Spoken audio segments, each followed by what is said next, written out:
반드시 해야 한다. 그 근거로 그 이유 중에 하나는 예배의 공법성. 우리들이 예배가 공적 성격을 가지고 있다. 이러한 것을 말씀을 드렸습니다. 그래서 예배에 참여한 사람들은 자발적인 종교의 자유를 행사하기 때문에 의지의 표현이 있습니다. 그래서 예배에 참석했다고 하는 영상이 찍혀도 인권 침해가 안 되죠. 그리고 목사의 설교도 이미 녹취가 가능하죠. 왜냐하면 공공성을 갖고 있기 때문에 그렇습니다. 이것은 우리 법적으로 그렇고 예배의 원리도 그렇습니다. 그러나 우리 교회가 300년 동안 박해를 받았을 때는 이제 그런 공법성이 국가의 통제에 의해서 잠재될 때도 있었죠. 그러나 이제 교회가 종교의 자유를 획득하면서 이제 그러한 공법성, 일반 사회의 공법성을 갖고 있습니다. 지금도 교회가 합법적인 성격을 띠지 못한 지역들이 세계에 의외로 많이 있죠. 그래서 우리들이 함께 기도하면서 자유롭게 복음을 전도할 상황을 놓고 기도해야 합니다. 그래서 우리들이 예수 그리스도의 복음을 전도하는 그러한 그리스도인이 될 수 있도록 용기를 내야 되는 그러한 좀 슬픈 시대가 되었습니다. 그래서 초기에 우리들도 열심히 복음을 전도한다 이러한 선교운동이 많이 있었습니다만은 지금 한 30년 지나가면서 이제 복음을 전도한다는 열기가 상당히 많이 사그러지지 않았느냐. 복음을 전도할 수 없는 선교를 어떻게 할 것이냐. 이것이 우리들이 지금 당면한 문제라고 생각합니다. 그래서 저는 어찌 되었든지 예수 그리스도의 복음을 전파한다고 하면 기뻐하고 기뻐해야 한다. 이렇게 생각을 합니다. 우리들이 교회를 어떻게 생각할 거냐 이렇게 했을 때 예수 그리스도를 믿는 자들이 모이는 것이고 예수 그리스도의 복음을 전도하기 위해서 협력하는 그러한 믿음의 공동체이고 행동의 공동체이다. 이렇게 생각하면 좋겠어요.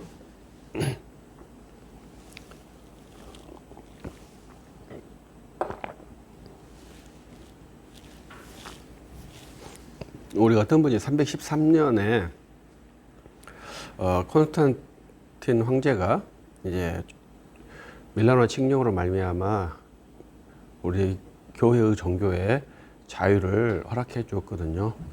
이것을 부패의 시작으로 분석하는 분들이 의외로 많아요. 그것은 국가가 교회를 통제하겠다는 그러한 선언이 아닙니다. 그것은 국가가 종교 행위에 대해서 억압하지 않겠다고 하는 관용령이죠. 통제령과 관용령은 전혀 다릅니다.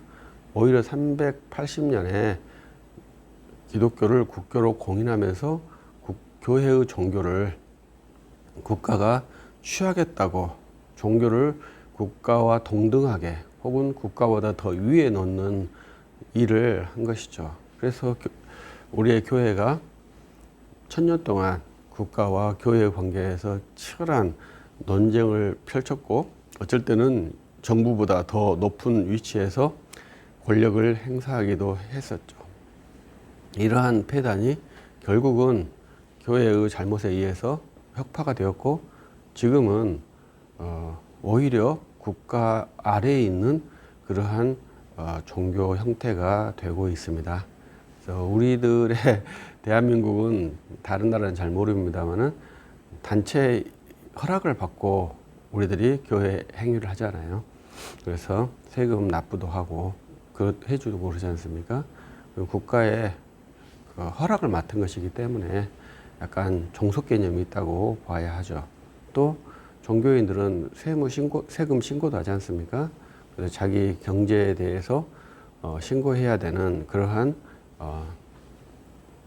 종속된 것도 있죠.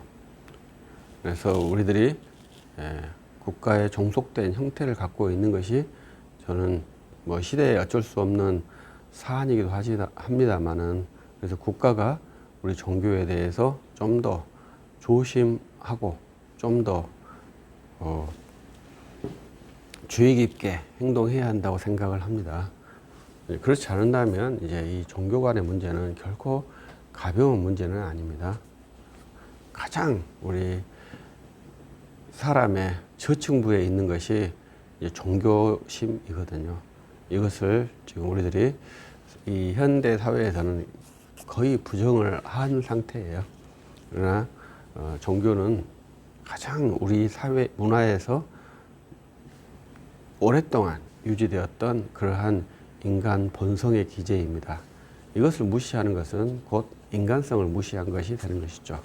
그래서 우리들이 기독교도 종교고 다른 타 종교들도 종교입니다만은 우리들은 정말로 복음을 따라서 친절과 온유와 관용으로 모든 사람을 사랑하고 복음을 전도하려고 하는 것이 우리들의 태도입니다. 우리들이 열심을 다해서 복음을 전도해야 하겠죠.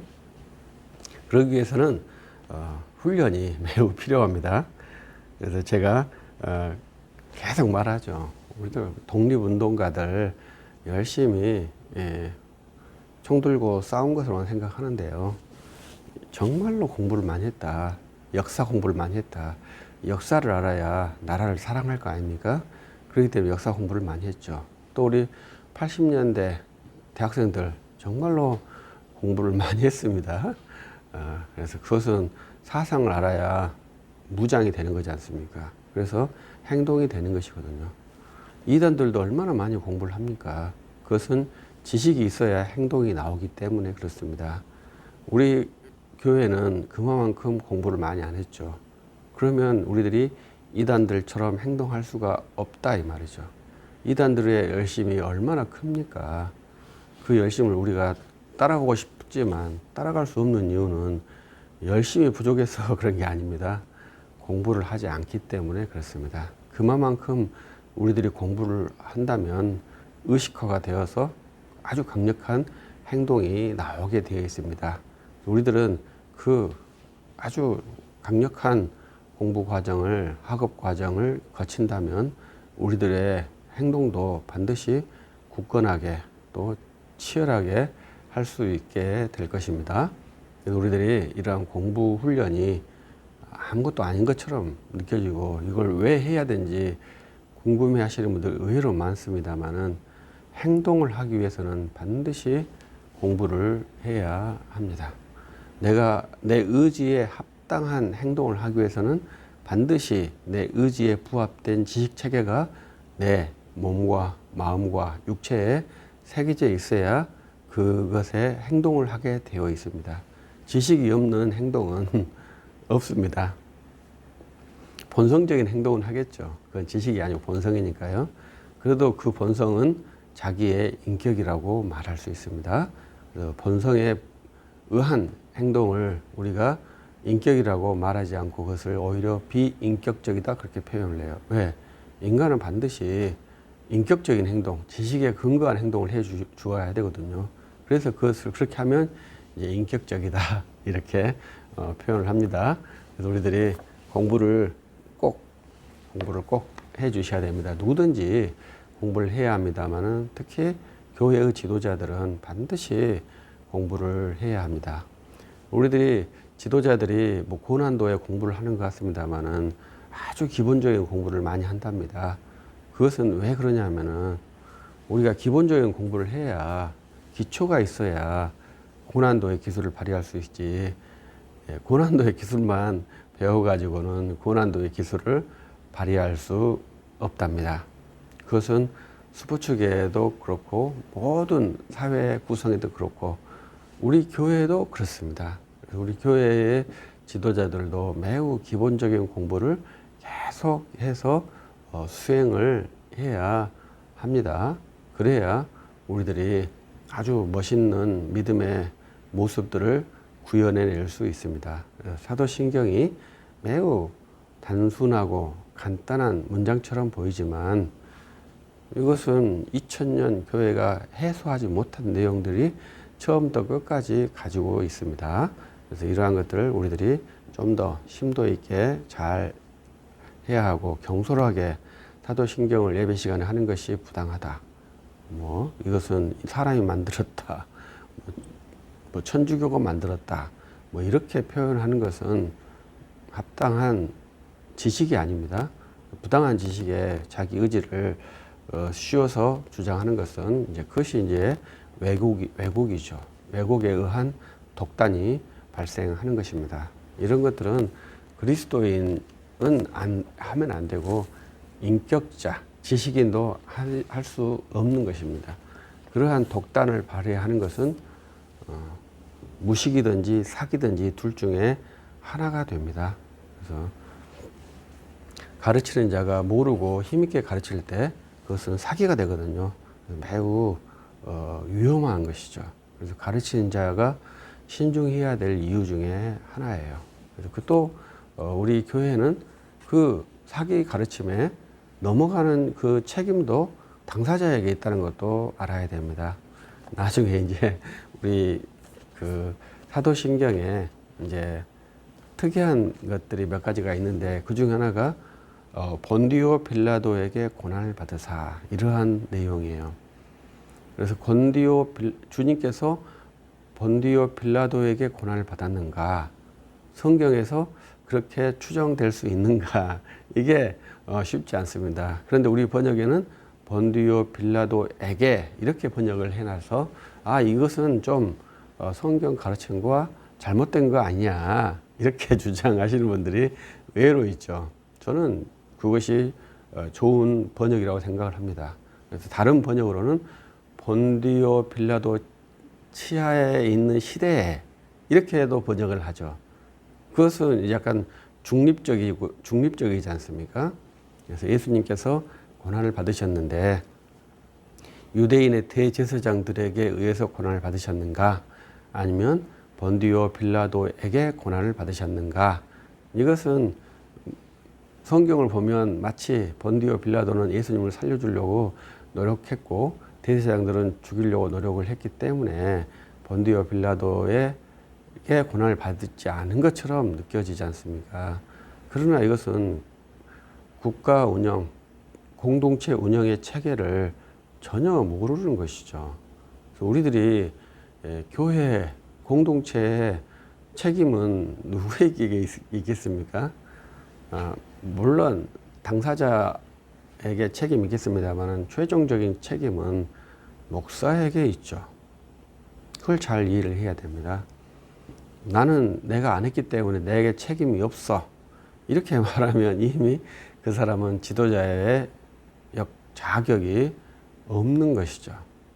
책임을 회피하려고 하는 것은 지도자의 자세로 적합하지 않습니다.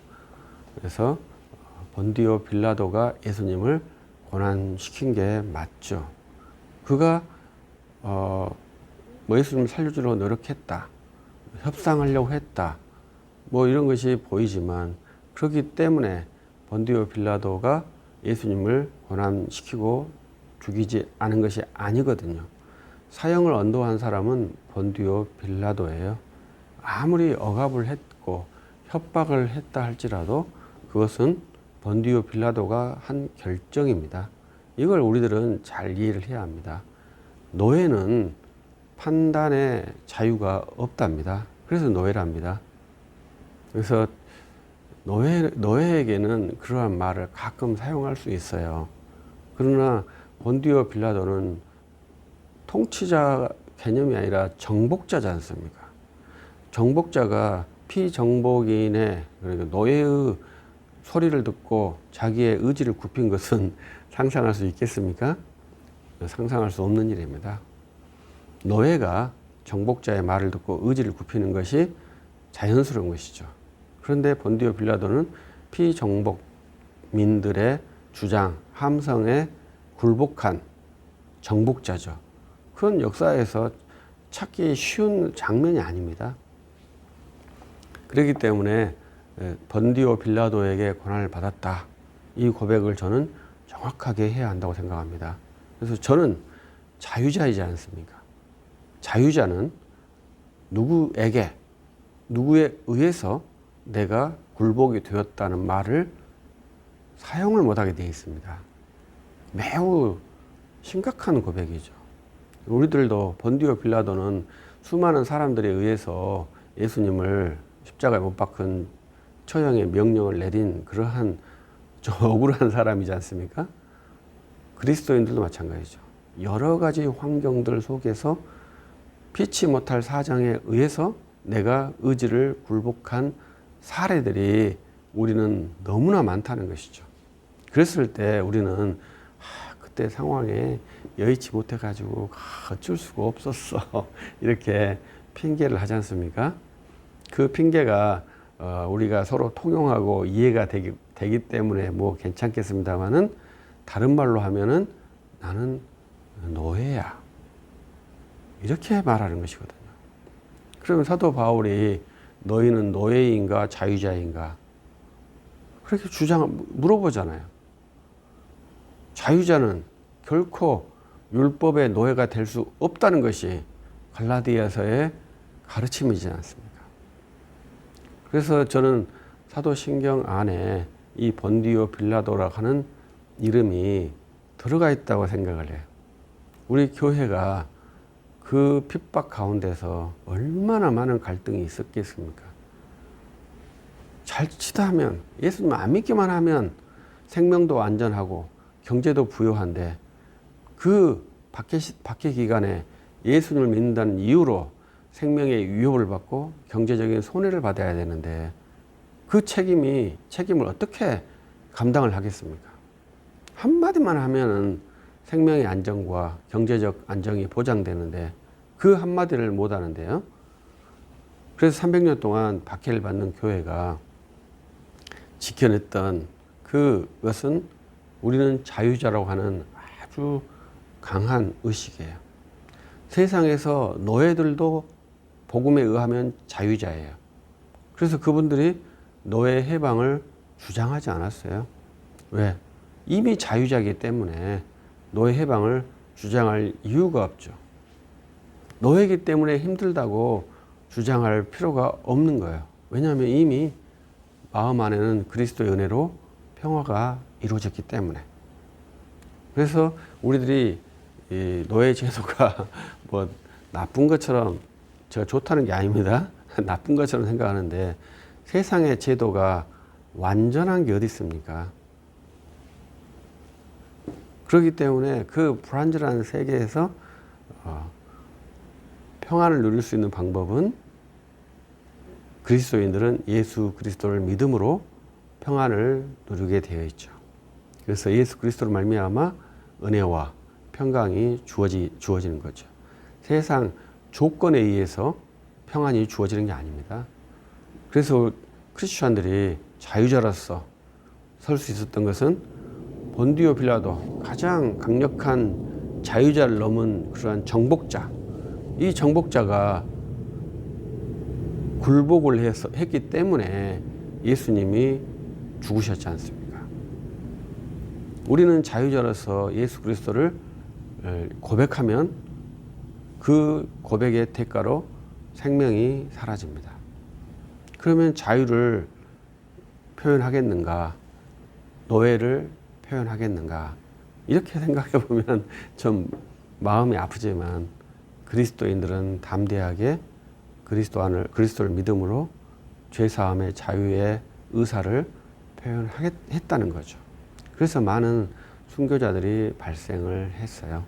또 이제 노예로서 그리스도를 배반한 크리스천들도 있었습니다. 그래서 이 두 사안을 우리들은 어떤 것이 좋다, 어떤 것이 나쁘다 이렇게 말할 수 없을 정도로 생존에는 매우 민감한 것이 우리들의 태도입니다.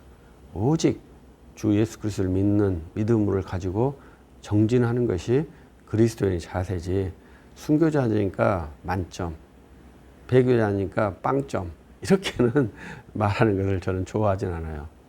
생존의 치열함, 그리고 주를 믿는 거룩의 존엄함, 이것을 함께 존중을 해줘야 되고 함께 하는 것이라 이렇게 생각을 합니다. 그래서 우리들이 사도신경을 고백할 때 본디오 빌라도에게 고난을 받았다, 성경과 배치된 것 같습니다만은, 성경이 그렇게 말씀을 하는 것이죠. 그리고 교회가 그렇게 고백한 것이죠. 그것은 우리는 반대로는 본디오 빌라도처럼 예수님을 부정하지 않겠다. 이러한 의식이 있다고 저는 생각을 해요. 그래서 저는 본디오 빌라도에게 고난받았다. 이 말을 매우 좋게 생각을 합니다. 그 번역이 좋다고 생각을 합니다. 동방교회는 나중에 본디오 빌라도가 회개를 했다고 하는 그러한 전설도 있다고 해요. 그가 회개한 것은 회개한 것이죠. 그러나 회개했기 때문에 그가 했던 과거의 행적이 사라지는 게 아닙니다.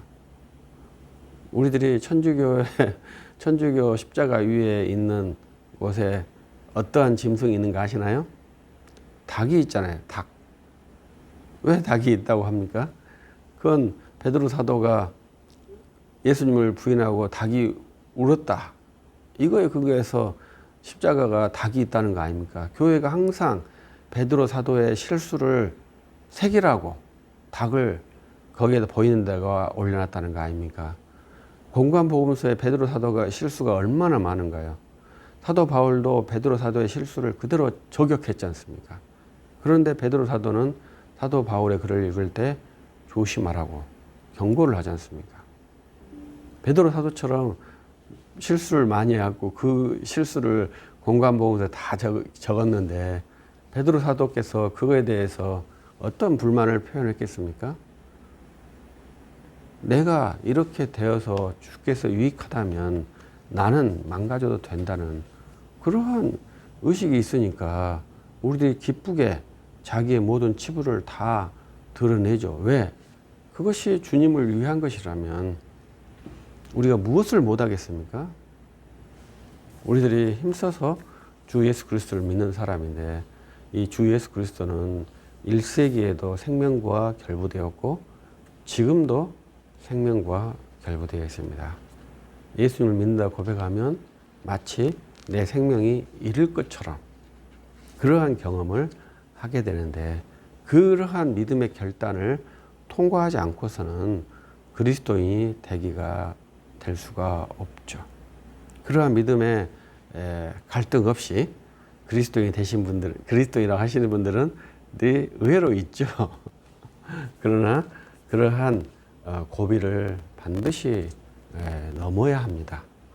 그래서 우리들은 담대하게 예수 그리스도를 믿는다는 고백을 해야 되는데 그 믿음의 아주 기본적인 문장이 사도신경입니다.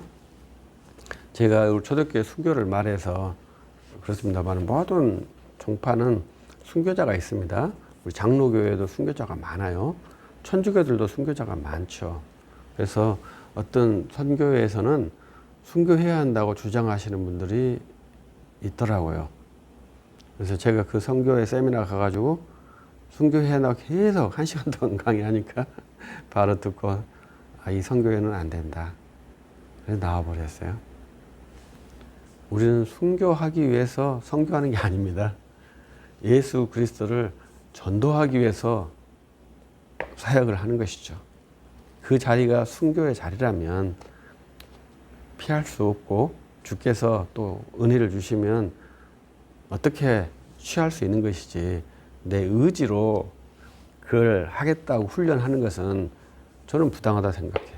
우리의 훈련은 예수 그리스도를 믿고 그 복음을 전도하는 훈련을 우리는 하고 있습니다. 그 핵심적인 문장이 사도신경이라고 말씀을 드리고 있는 것입니다. 그것을 이제 교회에서 우리들이 공적으로 함께 고백을 하는 것이죠. 저는 암송을 하면 안 되고 이렇게 읽어서 정확하게 나의 고백이고 교회의 고백이라는 것을 인지를 해야 우리들이 그 믿음으로 한 교회를 이루고 있다. 이렇게 서로 확증을 하는 거지 않습니까? 공적으로 확증을 하는 거지 않습니까? 잠정적인 확증이 아니에요. 공적으로 확증을 하고 있는 것이죠. 그래서 이러한 것은 사도신경이 교회에 반드시 예배에 필요하다. 있어야 한다. 이것을 말씀드렸고요. 그리고 이제 이 앞주에는 아버지에 대한 믿음, 창조에 대한 믿음에 대해서 설명을 했습니다. 그래서 우리 한국교회는 창조주 하나님을 아버지 하나님의 일로 연결시키는 사례들이 있는데, 그것은 우리 말에 함정이 있다, 우리 문법에 함정이 있다, 이렇게 말씀드렸고, 이 아버지와 아들이 한 믿음의 문장으로 걸쳐져 있는 영어 문장에 대해서 말씀했고, 본래 라틴어 문장도 그렇게 되어 있습니다. 그래서 창조주는 아버지와 아들과 성령 삼위일체의 사역으로 우리들이 이해하는 것인데, 사도신경도 그렇게 유지하고 있다, 이것을 말씀을 드렸고요. 그래서 우리들은 아버지 하나님과 아들 하나님 이렇게 이해를 할 수 있고, 우리들이 기본적으로 1조, 2조, 3조 이렇게 구분을 합니다. 1조 신앙, 2조 신앙, 3조 신앙. 1조는 아버지, 2조는 아들, 3조는 성령. 이렇게 할 때 아버지조, 아들조, 성령조 이렇게 하는 것보다 1조, 2조, 3조 이렇게 해서 표현을 하는데요. 1조 신앙은 의외로 우리 교회에서 말씀을 많이 하지 않고 2조에 대해서 말을 많이 하게 됩니다. 그래서 제가 이것을 보면서 마틴 루터는 숨어 계신 하나님과 계시된 하나님 이렇게 구분을 했어요. 그래서 아버지 하나님이 숨어 계신 하나님이고 계시된 하나님은 예수 그리스도 성자 하나님이신가, 이러한 생각을 해보기도 했습니다. 그것처럼 사도신경도 1조 신앙은 아주 아버지를 믿습니다, 이 말만 있다 이거죠. 창조는 아버지와 아들과 같이 걸쳐져 있으니까요. 그리고 이제 아들에 대해서 이제 상당히 많은 내용, 절반 정도가 아들에 대한 내용이 사도신경에 있습니다. 그만큼 우리 종교는 예수님의 중심에 있다, 이렇게 이해할 수 있습니다. 이제 우리는 사도신경을 하고 있고, 사도신경은 기독교라고 말할 수 있잖아요. 근데 제가 이제 기독교란 무엇인가 책을 썼는데 하나 바뀐 것이, 제일 처음에는 기독교는 그리스도를 믿는 종교다, 이렇게 번역을 했는데, 제가 두 번째로 바꾼 것이 그리스도인의 종교다, 이렇게 의미를 바꿨어요. 그래서 이게 이제 정확하게 이제 기독교라는 말을 영어로 하면 크리스천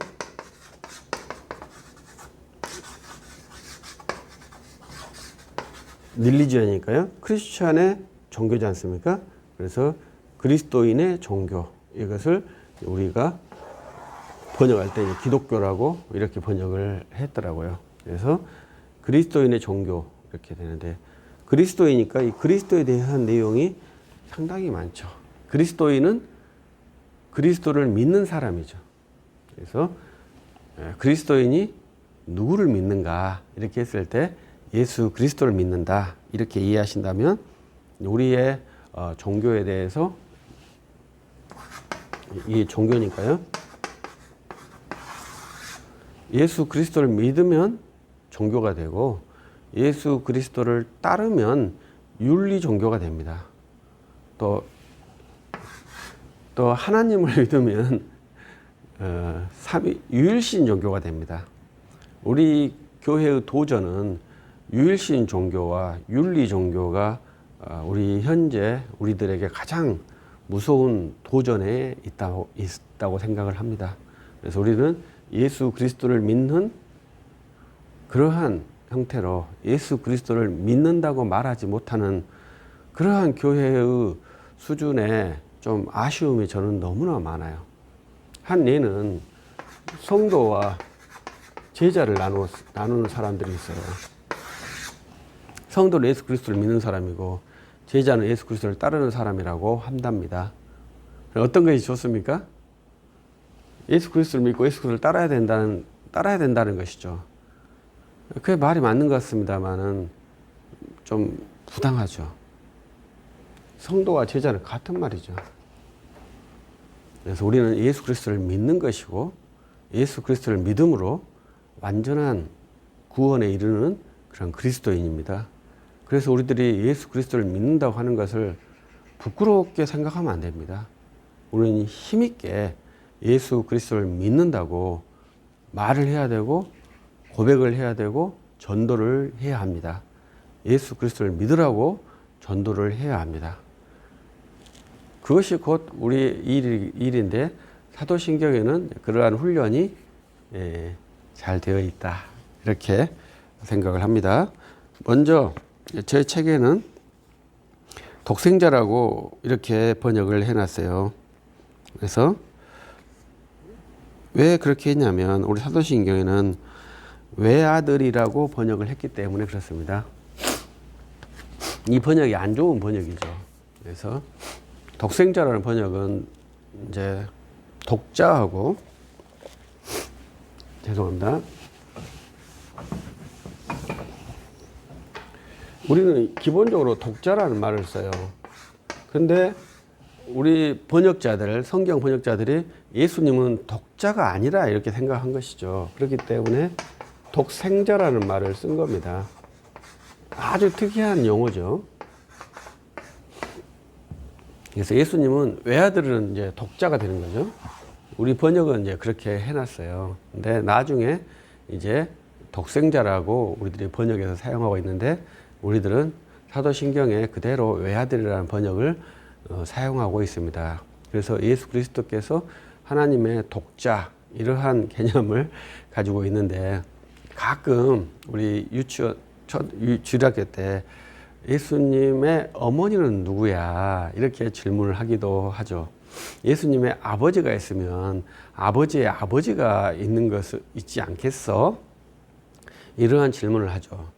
이것은 우리 주일학교 수준의 질문이 아니라 고대 교회부터 꾸준히 있었던 그러한 질문이에요.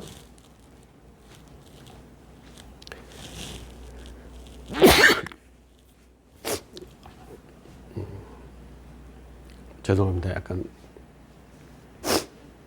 비염이 와버렸네.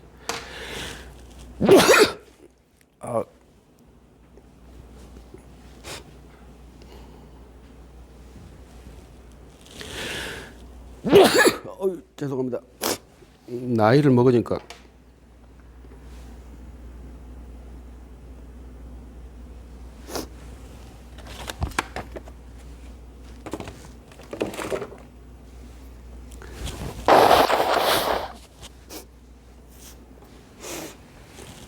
죄송합니다.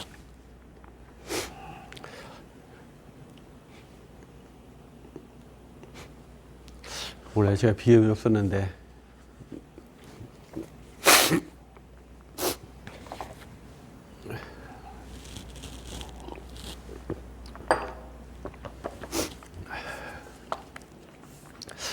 참 특이한 일입니다.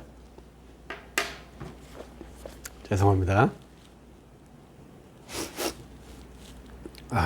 계속하겠습니다. 그 외아들이라고 하는 번역이 상당히 좋지 않은 번역이죠. 독생자로 번역을 해야 됩니다. 이제 이것은 이제 낳았다고 하니까 낳은 것이기 때문에 독생자라고 번역을 한 것인데요. 우리들은 낳으면은 자연적인 출생 방식으로만 생각을 하지 않습니까? 그러면 안 되는 것이죠. 우리가 독생하는 방식, 출생하는 방식은 우리들이 온전히 잘 이해를 해줘야 합니다. 그래서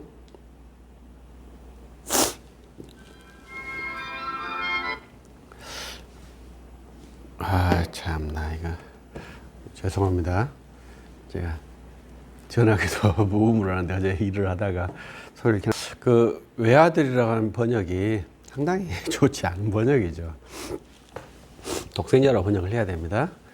이제 이것은 이제 낳았다고 하니까 낳은 것이기 때문에 독생자라고 번역을 한 것인데요. 우리들은 낳으면은 자연적인 출생 방식으로만 출생 방식으로 생각을 하지 않습니까? 그러면 안 되는 것이죠. 우리가 독생하는 방식, 출생하는 방식은 우리들이 온전히 잘 이해를 해줘야 합니다. 그래서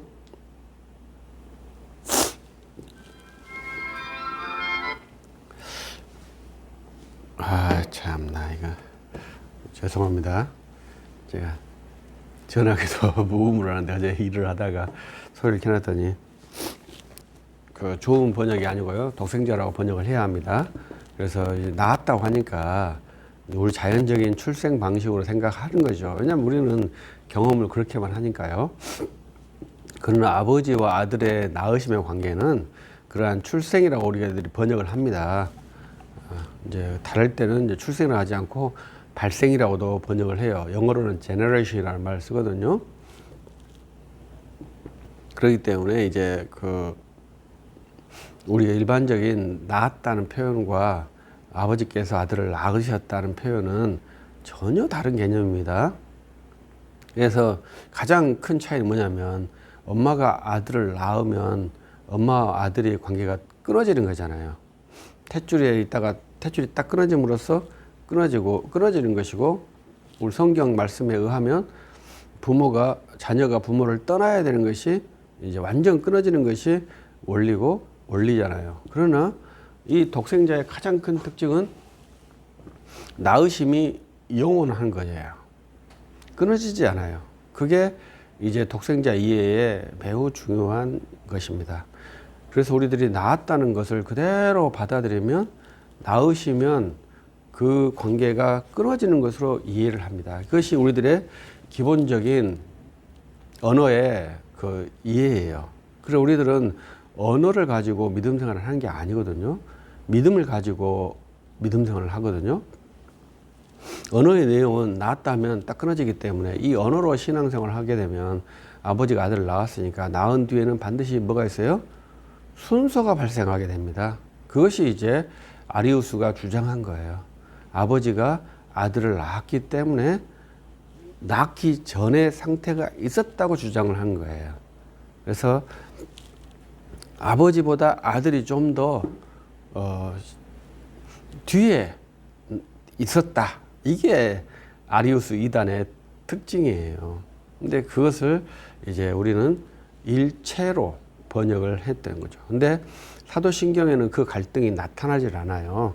근데 사도신경은 325년 이전부터 해왔기 때문에 이제 아버지와 아들의 믿음, 성경대로 쓰는 믿음을 그대로 고백한 것인데요. 그 믿음이 이제 충돌을 일으켰죠. 그래서 325년 니케아 신경 때 아버지와 아들이 하나다, 이러한 이제 호모우시온이라고 하는 단어가 이제 우리들의 교리거든요. 이것은 이제 아버지와 아들이 한 실체다, 이러한 거예요. 이게 이제 교리거죠. 그래서 이 교리의 의의는 성경이 없어요. 그런데 본래 이 사도신경에 독생자라는 말을, 성경에 있는 단어를 어떻게 우리들이 표현할 것이냐 했을 때 호모우시오스라고 하는 단어로 표현을 한 겁니다. 그래서 이것을 교회가 공적인 믿음 고백으로 확정을 한 거예요. 그래서 요한복음 1장 14절 독생자, 이 독생자를 이제 우리 역사적인 표현을 하면 호모우시오스, 그래서 낳았다 하니까 낳기 이전의 상태가 있었던 거 아니냐 이렇게 생각하면 이게 성립이 안 되죠. 그러나 낳기 이전의 상태가 있었다 말하면 이단이라고 정죄를 한 것이 325년 니케아 신경이에요. 그래서 우리 사도신경은 325년 이전부터 교회에서 쭉 고백해 왔던 그러한 문장들이죠. 그래서 우리 사도신경은 공교회가 결정하는 것은 상당히 뒤의 일이에요. 325년 이전부터 교회가 해왔던 그러한 고백 문장이라고 볼 수 있고요. 그래서 우리 사도신경 번역에 외아들이라는 번역이 조금 조심스러운 번역이다. 그래서 그 번역을 그대로 이해하게 되면 아리우스처럼 아버지가 아들을 낳은 외아들이기 때문에 아버지가 낳기 전에 아들이 없었을 때가 있었다. 이렇게 오해를 할 수 있게 돼 있죠. 그것은 325년 니케아 회의에서 배격된 이단의 가르침입니다. 그래서 그걸 정확하게 니케아 신경에서 배격을 했어요. 그래서 아들이 없었을 때가 있었다고 말하는 것은 이단이에요.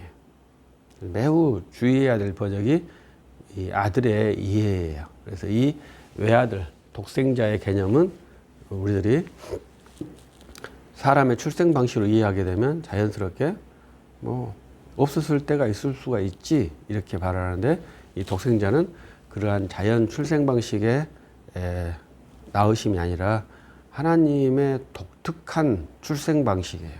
그래서 낳음으로 말미암아 어떠한 우선성, 시간적인 차별성이 있는 것이 아니라 낳음에도 똑같은 아들이고 발생하셨어도 똑같은 아버지. 그래서 아버지와 아들은 불변하신 관계로서 영원히 유지되는 그러한 관계로 우리들이 이해를 해야 합니다. 그래서 우리 사도신경에는 이제 성경에 따라서 하나님의 외아들 이렇게 번역을 하고 있다. 이렇게 이해하시면 좋겠고요. 그래서 독생자에 대해서 그러한 내용들을 제가 쭉 설명을 해서 외아들을 고백할 때 주의해야 한다. 그래서 삼위일체를 하기 때문에 우리는 독생자라고 해야 합니다. 그래서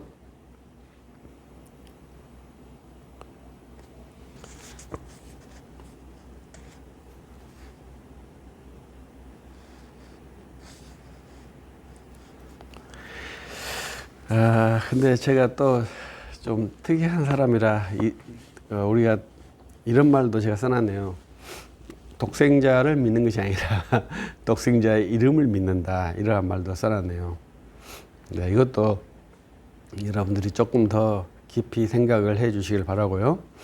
우리들이 독생자를 믿는 것이 맞죠. 그러나 저는 로마서 10장의 말씀, 주의 이름을 부르는 자가 구원을 얻는다. 이 말 때문에 그렇습니다. 우리는 이름을 부르는 사람이죠. 그래서 그 이름을 불러야 한다고 말을 해요. 그래서 이름에는 여러 가지가 있는데요. 이제 우리들이 제일 먼저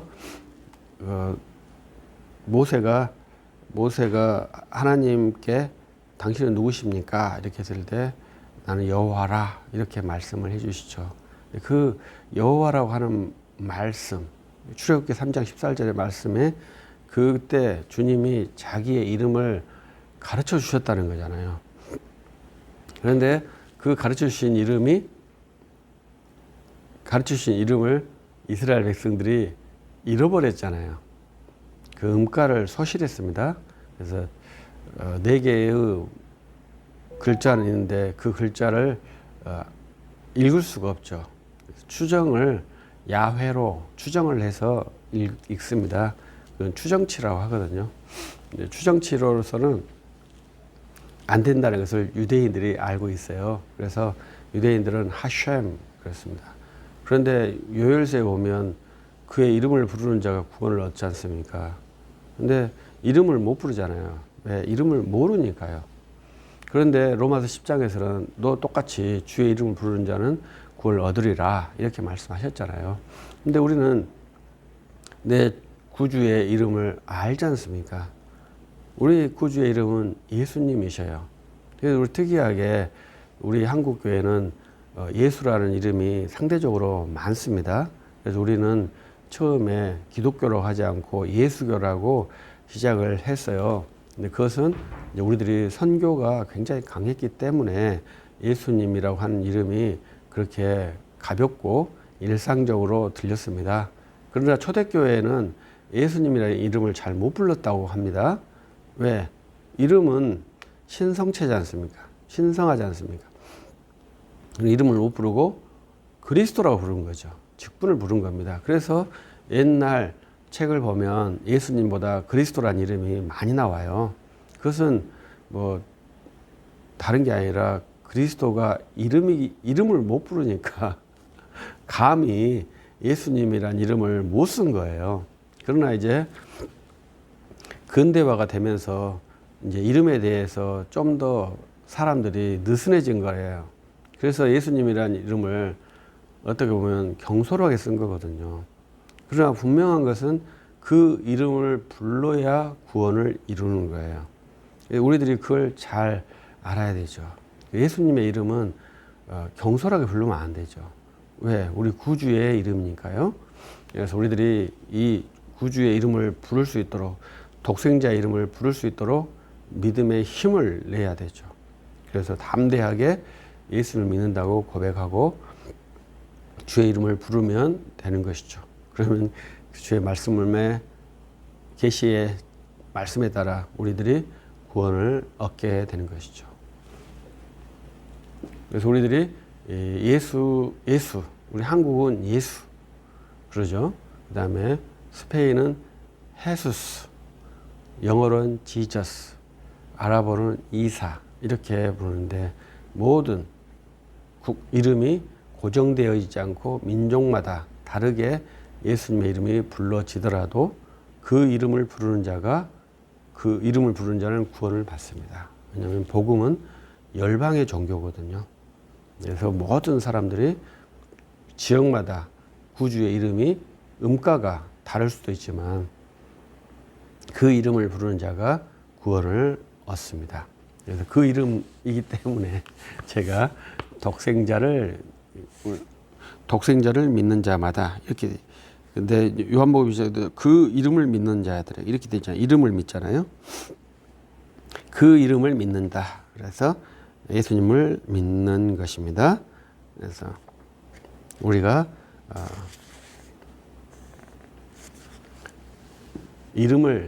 그를 영접하는 사람은 그의 이름을 믿기 때문에 그의 이름을 고백하게 되어 있죠. 그래서 구주의 이름을 정확하게 아는 것이 매우 중요하죠. 우리들이 항상 옛날에는, 지금은 이제 그런 걸 안 물어보지만 옛날에 우리 어렸을 때는 어른들이 만나면 네 아버지는 뭐 하시노? 네 아버지 이름은 뭐노? 이렇게 꼭 물어보지 않습니까? 그러면 우리들은 땡땡땡이에요. 그러면 이런 버르장머리 없이 아버지 이름도 우리가 함께 못 불렀어요. 그래서 띄어서 부르잖아요. 먼자입니다. 이렇게 부르잖아요. 이름을 못 불렀어요. 아버지 이름도. 그러나 말은 해야 되기 때문에 띄어서 먼자 이렇게. 그만큼 이름은 신비롭고 권위가 있는 것입니다. 이름을 함부로 부르는 것이 좋지 않아요. 제가 손주놈은 그 할아버지 이름을 함부로 부르죠. 그래서 너무 이제 귀여운데 옛날에는 상상할 수 없던 일이죠. 그러나 이제 그것을 우리들이 모든 걸 다 용인했는데 왜 그렇겠습니까? 우리 시대는 권위가 사라졌지 않습니까? 권위가 완전히 사라졌거든요. 그래서 권위 없는 것이 미덕인 것처럼 말하고, 권위를 말하면 권위주의로 말하는데 권위가 없는 세상은 존재하지 않습니다. 이번에 그 에이펙 회담 때 미국 대통령이 올 때 빨간색 카페트를 깔아주었더라고요. 그것은 권위와 축하의 상징이지 왜 대통령이 오니까 이렇게 뭐 카페트를 깔고 그러겠습니까? 그것은 아직까지도 권위가 굉장히 크게 작용한다고 봐야 되죠. 그걸 우리들이 잘 이해를 해 주어야 합니다. 권위가 없는 것 같지만 권위는 결코 사라지지 않습니다. 그래서 이 권위라고 하는 것은 자기의 인격성이에요. 자기 인격을 자기가 지키지 못하면 인격이 무너지는 것이죠. 그래서 권위가 사라지는 게 아닙니다. 권위가 무시되는 것은 인격이 무시되는 것이기 때문에 매우 자기 인격을 소중히 생각하고 그 인격이 무너지지 않도록 잘 지켜야 합니다. 그래서 인격이 무너지면은 좀 외람된 표현입니다만은 극단적인 선택들을 많이 하거든요. 우리들은 내 고기성은 곧 나의 인격이에요. 그것은 내 이름에 있습니다. 그래서 우리 사람들에게 이름을 부여한 것은 그 이름에 합당하게 살도록 이름을 부여한 것이죠. 그래서 나의 고기성을 지키는 것이 하나님 형상을 이루어가는 아주 중요한 것인데, 우리의 구원도 그 인격이라고 하는 것은 그 이름을 아는 것이거든요. 많은 사람들은 인격적으로 만난다 이렇게 주장들을 많이 하시죠. 그러면 그 인격이 뭐냐 이렇게 말하면 또 설명을 잘 못 하시더라고요. 근데 인격은 이름입니다. 만나는 그 대상의 이름을 아는 거예요. 우리들이 그 한국교회에 그 여러 가지 약간 미스가 있는데, 그 중에 하나는 좋은 점이 안 좋은 점이 되는 경우가 의외로 많은데요. 우리 한국 개신교는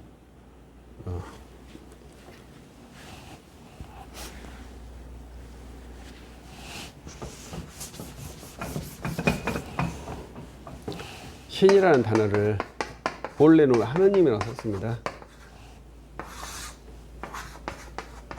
그런데 우리 한국에서는 이 단어를 다 쓰지 않고 이 God을 하나님이라고 바꿨습니다. 이것은 세계의 전무후무한 역사거든요. 그래서 우리 개신교는 한국에 들어와 가지고 단어를 몇 개 생성을 했어요. 그 중에 하나가 이 하나님이라는 단어를 생성을 시켰습니다. 그래서 우리들이 90년대에 그 학교를 다녔는데, 그때만 해도 이 하나님이라는 단어가 국어사전에 없었어요. 최근에 이제 하나님이라는 단어가 국어사전에 등재됐는데, 어떻게 국어사전에 되어 있겠습니까? 개신교도들이 하느님을 부르는 명칭이 하나님 이렇게 되어 있을 겁니다. 그것은 우리들이 신을 하느님이라고 하지 않고 하나님이라고 했다는 것이죠. 여러분은 하느님이 좋은가요? 하나님이 좋은가요? 하나님이 좋다고 우리는 말할 수 있죠. 그러나 이 하느님과 하나님은 개념이 같다는 걸 알아야 돼요. 그래야 우리들이 말하는데, 왜 이것을 이렇게 말하냐면은, 하나님이 아주 생소한 언어이기 때문에 이 하나님을 이름으로 생각하는 사람들이 있어요. 우리가 일반 명사와 특수 명사라고 나누잖아요. 이건 이 신이라고 이렇게 하는 것은 일반 명사거든요. 이름은 특수 명사지 않습니까? 그것이 완전히 분류되어 있어요. 그런데 일반 명사인 하나님이 우리나라에서 워낙 특수하기 때문에 이걸 특수 명사로 생각하시는 분들이 의외로 있다 이거죠. 이건 아주 신앙생활 할 때 좋지 않은 사례예요. 우리가 하나님이라는 단어를 만든 것은 매우 좋고 놀라운 일이지만, 이 하나님이라는 단어가 특수하다고 생각하는 것은 이제 좋은 것이 아니죠. 그래서 이 하느님과 하나님은 동의어다 이렇게 생각하시고, 우리들이 우리 믿음의 경건의 효율성을 위해서 새롭게 만든 언어일 뿐이지 특별한 의미가 있는 게 아닙니다. 그래서 이것들을 우리들이 이해한다면 우리들의 이름은 오직 하나밖에 없다 이렇게 볼 수 있죠. 구약 성경에도 우리들이 여호와라는 말이 있기 때문에 여호와라는 것이 이름처럼 느껴지지만 여호와는 이름이 아니죠. 또 야훼, 야훼 이렇게 하는데, 야훼나 야훼도 추정하는 음가이지 정확한 이름이 아니죠. 정확한 이름을 불러야 합니다. 그래서 그 이름을 부르는 자, 독생자의 이름을 부르는 자. 그래서 요한복음 1장 12절에 영접하는 자, 곧 그 이름을 부르는 자 이렇게 되어 있다 이 말이죠. 우리는 그 이름을 예수님이라고 금방 대입해서 읽죠. 그를 영접하는 자. 그럼 요한복음 1장 1절에서 태초에 말씀이 계시니라, 이 말씀, 독생자, 그 이름 이렇게 되어 있어서 그가 곧 예수님이시라. 요한복음이 그렇게 심오하게 성경을 기록해 놓았습니다. 그래서 예수님의 신성을 가장 잘 나타내는 것이 요한복음과 요한계시록이죠. 그래서 여러분들이 그것을 한번 재밌게 공부해 봤으면 좋겠고요. 그래서 그리고 이 예수를 믿는 것은 이제 혈육으로 되지 않는다. 이것을 꼭 기억했으면 좋겠어요. 우리나라도 5대 신앙 뭐 이렇게 있지 않습니까? 그래서 믿음이 좋은 가정에서 좋은 믿음의 사람이 나온다. 이렇게 생각을 해요. 그러나 그러한 것을 인과관계로 그렇게 만들면 안 되죠. 믿음이 좋은 가정이기 때문에 좋은 믿음의 사람이 나왔다. 이러한 인과관계를 만들면 안 된다 이 말이죠. 우리는 오직 은혜로만 이루어지는 거죠. 하나님께서 베푸신 은혜가 큰 걸로 봐야 되지. 우리가 믿음이 좋게 잘 지키고 가정교육을 잘 하니까 우리들이 좋은 믿음의 가정을 이루고 있으니 세세토록 우리들이 믿음의 가문을 이루자. 이렇게 생각하는 발상이 좋지 않다는 거죠. 왜냐하면 우리가 요한복음 1장 13절에 믿는 것은 반드시 기록된 것이 혈육이 아니지 않습니까? 육정으로 되는 게 아니지 않습니까? 오직 성령으로만 되지 않습니까? 그래서 우리들이 그러한 성경 말씀을 그대로 믿는 사람들이기 때문에 이제 그러한 태도들도 필요하죠. 그래서 이제 이것이 기독교 교육과 성령의 은혜의 주도성에 대해서 항상 갈등과 충돌이 된답니다. 그래서 제가 어떤 토론에서도 우리는 오직 은혜, 전적인 은혜, 하나님의 절대 주권 이 강조하니까 그러면 교육을 하지 말라는 겁니까? 이거잖아요. 근데 아니죠. 교육은 또 필요하죠. 교육은 어떤 것입니까? 체계적이고 주도적이고 능동적으로 하는 것이 교육이거든요. 그러면 이 교육은 또 우리의 신앙과 충돌이 발생하잖아요. 그래서 이게 결코 가벼운 일은 아니죠. 그러나 이 두 개를 띄워놓고 할 수는 없어요. 이 두 개가 함께 가는 거예요. 그래서 복음과 율법 관계가 쉽지 않답니다. 우리들이 그 관계를 좀 더 깊게 생각을 하면서 신앙생활을 해야 돼요. 우리들은 오직 믿음을 강조하고 오직 은혜를 강조하니까 그러면 모든 것을 다 포기하고 오직 믿음, 기도, 충성, 헌신 이렇게 하시는 분들이 의외로 있죠. 뭐 그걸 좋다고 말해야 될까요? 좋지가 않죠. 우리들은 오직 믿음이지만 철저한 교육 그리고 철저한 준비와 주도성 이런 걸 갖고 있으면서도 또 가서는 자기를 부정하는 그러한 패턴으로 반복하는 것이지 오직 믿음이니까 교육도 필요 없어 뭣도 필요 없어 기도 헌신 충성 이렇게 해야 된다. 그렇게 하는 신천지가 얼마나 많은 교육을 시킵니까? 그것은 의식을 개조하고 의식을 주도하는 그러한 일종의 그루밍이거든요. 우리는 내 의식을 주도성을 사람과 교회에 두지 않고 주의 성령께 의탁하고 주의 성령의 말미암은 은혜의 주도성을 가져주려고 끊임없이 고민하고 노력하고 기도하고 연구를 하죠. 그래서 우리들의 구원은 사람으로 되지 않는다. 이걸 반드시 기억을 해야죠.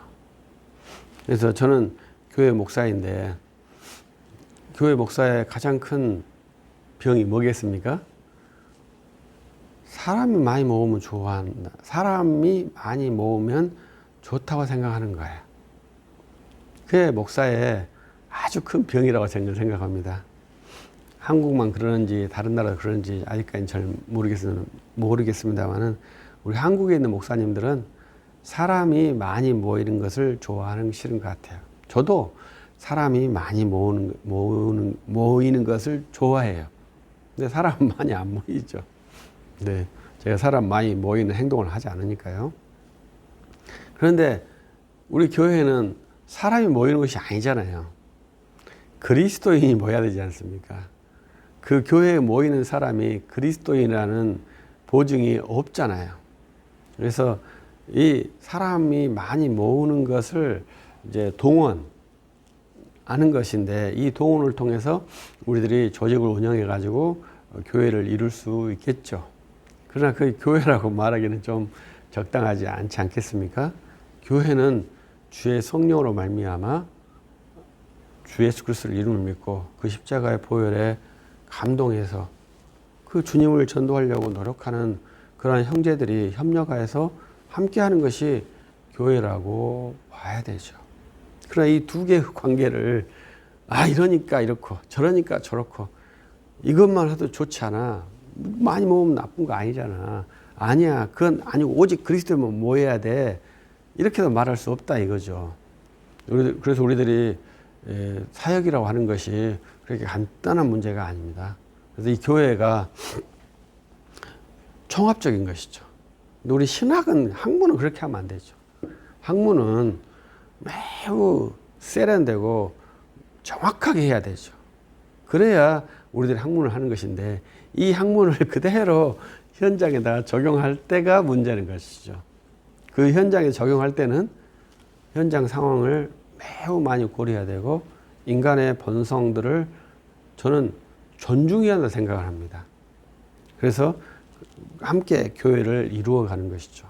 그래서 우리들이 교회를 할 때는 내 감정과 내 지식으로 하지 않고 교회의 법대로 합니다.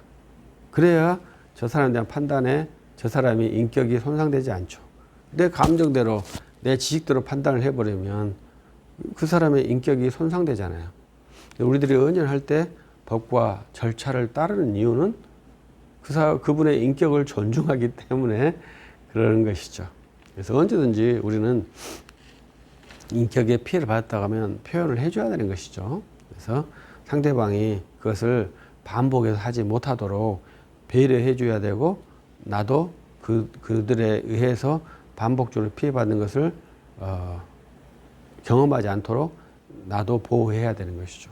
그래서 우리들이 그런 의사 표현도 상당히 중요합니다. 그래서 우리들이 예수 그리스도를 믿는 것은 혈육으로 되지 않는다.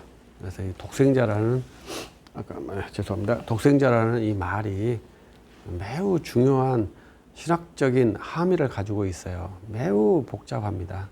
그러나 이것을 단순하게 생각해서 아들로, 외아들로 이렇게 이해를 해버리면 오해를 양산할 여지가 너무나 많아요.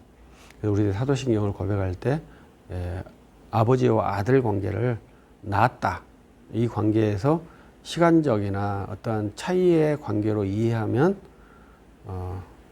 325년 니케아 공회의에서 이단으로 배격시킨 그러한 내용이다라는 것을 잘 이해해 주시면 좋겠어요. 그래서 많은 분들이 이단이어도 괜찮지 않나요? 이렇게 생각하시는 분들이 의외로 많아요.